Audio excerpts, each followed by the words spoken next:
అందరికీ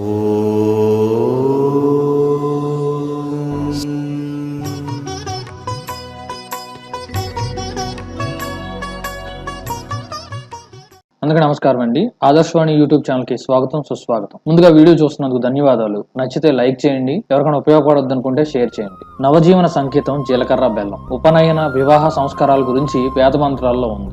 ఆపస్తంభుడు, అశ్వలాయనుడు వంటి మహర్షులు ఆ మంత్రాలను ఎలా వాడుకోవాలో వివరించారు. ఆంధ్రదేశంలో వివాహాలు ఎక్కువగా ఆపస్తంభుని గృహ సూత్రాలను అనుసరించి చేస్తారు. అశ్వలాయన పద్ధతి కూడా కొన్ని చోట్ల పాటిస్తున్నారు. ఇవి కాక కొన్ని ప్రాంతీయ ఆచారాలు కూడా కొన్ని ఉన్నాయి. వాటిలో జీలకర్ర బెల్లం పెట్టడం ఒకటి. ఈ ఆచారానికి ఏ ఆధార గ్రంథం లేకపోయినా శాస్త్రం కంటే శిష్టాచారమే బలమైనది అని నిరూపిస్తుంది. వధూవరులు సుముహూర్త కాలంలో ఒకరినొకరు చూసుకోవడానికి నిరీక్షణం లేదా సమీక్షణం అంటారు. కళ్యాణ వేదికపై వధువు తూర్పు ముఖంగా, వరుడు పశ్చిమ ముఖంగా కూర్చుంటారు. మంగళవాద్యాల మధ్య తెర తొలగడంతోనే వధువు కనుబొమ్మల మధ్య చూస్తాడు వరుడు. జీలకర్ర బెల్లాన్ని ఆమె నడనెత్తిన బ్రహ్మరంధ్రంపై ఉంచి గట్టిగా అద్దుతాడు. అలాగే వధువు కూడా చేస్తుంది.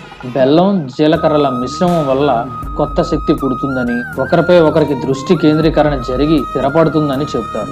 వీటి కలయిక వల్ల ఏర్పడే రసాయన చర్య వల్ల మానసిక బంధం క్షణాభివృద్ధి చెందుతుందని వైజ్ఞానికులు కూడా అంటున్నారు. బెల్లంలా అంటుకుపోయిన భర్త ఆరోగ్యానికి భార్య జీలకర్రలా పనిచేస్తుందని పెద్దల శాస్త్రోక్తి. అసలు వైదిక విధానంలో పాణిగ్రహణమే సుముహూర్తం. శ్రీ సీతారామ కళ్యాణం అలాగే జరిగింది. అయితే ఇప్పుడు జీలకర్ర బెల్లం పెట్టడం వివాహ సుముహూర్తంగా స్థిరపడింది.